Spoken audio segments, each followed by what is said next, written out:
Welcome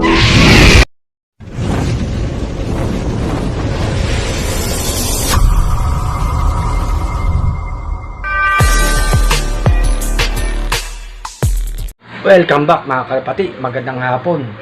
Shout out Lawrence Sandoval ng taga Puerto Galera, Angelo Quinto ng taga Payatas. Baling nga mga kalapati, magpapalakas tayo ng breeders. Baling ipaparis natin Vandenbroek at De Bruxelles, imported birds galing Bahay Pigeon. Magpapalakas tayo ng ibon, paghahandaan natin ang South Deer Breeze. Dahil nga sa South Deer Breeze, mga pangmalayuan dyan mga kalapati. Kung bago ka sa aking channel, baka pwede mong i-click to.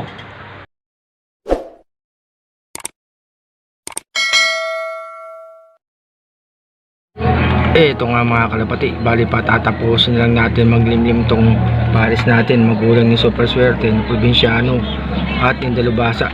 Babaklasin na natin to mga kalapati. Bali nga magpapalit kami ng breeders. Paghahandaan natin ng South Deer Breeze, bali nga itong mga anak nila ilalaro natin ng Northern mga kalapati. Nasubukan na rin naman natin tong pares na to, magagaling to sa short distance yung mga anak nila. Kaya lang sa south kasi long distance yan, kaya ang ipapares natin long distance. At sa long distance mga kalapati,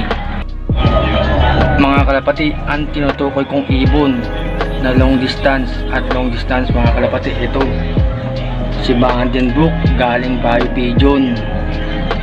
At ito ipaparis natin si De Bruxelles galing Bahay Pigeon. Mga imported birds yan mga kalapati. Susubukan natin yung magiging anak nila. Dahil nga nasubukan natin yung magulang ni Super Swerte, talagang pang short distance lang sila. Magagaling sila mga kalapati, kaya lang nabibitin. Kaya ito susubukan natin, pang malakasang ibon. Ayan ang plano namin ni Kapakpak. Sila ang pagpapalisin natin. Masusubukan natin yung magiging anak nila mga kalapati.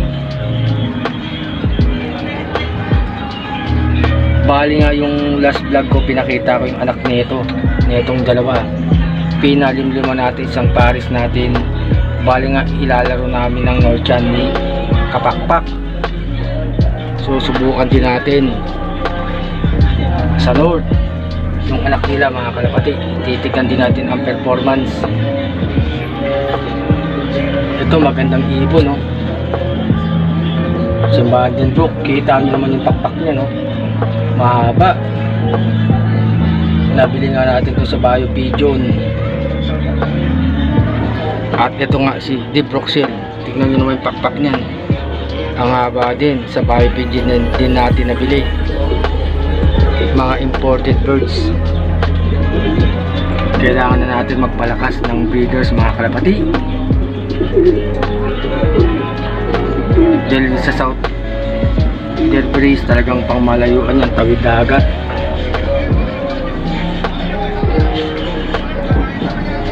Magagaling din naman yung mga naging ibon natin, kaya lang talagang kinakapos mga kalapati.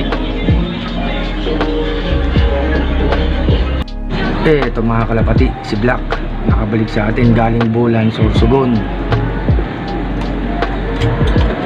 Kahit maulan sa Bicol, nagbalik siya. Kapatid ito ng isang Black natin na in-entry natin sa North Deer Breeze.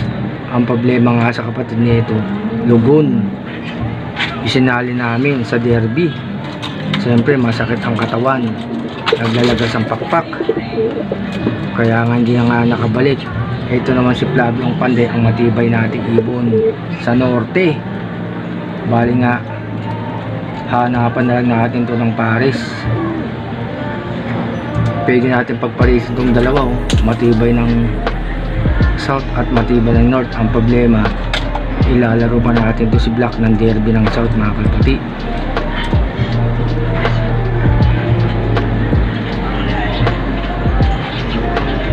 Bali nga mga kalapati, si Indalubasa hindi nakabalik. Hindi natin alam kung anong nangyari sa kanya, pero ganun talaga sa karera, may nawawalan, may bumabalik. kailangan na natin magpalakas ng breeders mga kalapati. Ang pinakamatandang pliers naman natin, ito si Red Bar. Ang lahi niyan is Stichelbaugh. At ang pinakabata, ayan si Checkered, anak din na magulang ni Super Swerte yan.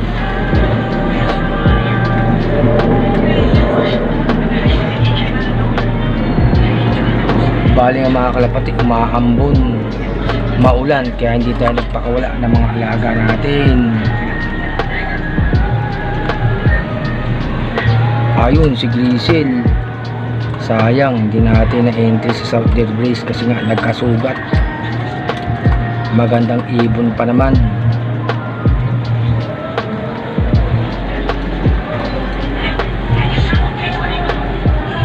Bali nga madadagdagan naman tayo ng ibon kasi may mga young birds tayo, bali 6 sila. At meron pang 2 itlog. Yung mga nawala sa atin mapapalitan mga kalapati.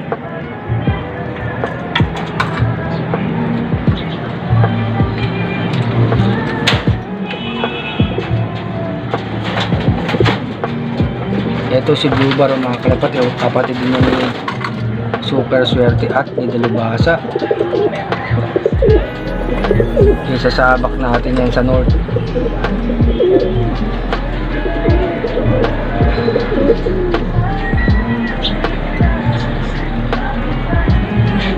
Mga kalapati, bali 4 lot nga sa linggo, alin samar.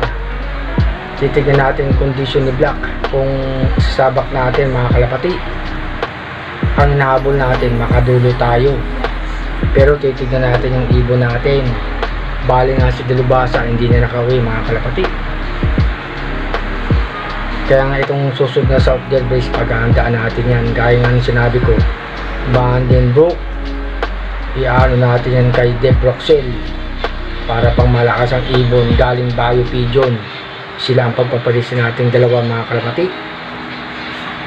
Nasubukan nga natin yung mga magulang ni Super Swerte, Dalubhasa at ng probinsyano, magagaling na ibon din. Kaya lang kailangan natin mga pang long distance na mga kalapati. Kaya ang i-breed niya natin yung 2 imported birds natin mga kalapati. Happy flying sa inyo. Sana live pa kayo sa South Deer Brace at makadulo ang ibon nyo mga kalapati. Enjoy lang sa pag-iibon. Ganyan talaga, may nawawala ng ibon at may bumabalik. Pero importante, masaya tayo. Nakakalungkot man mawala ng ibon. Ganun talaga. Magandang hapon sa inyo mga kalapati. Happy Tuesday afternoon. God bless.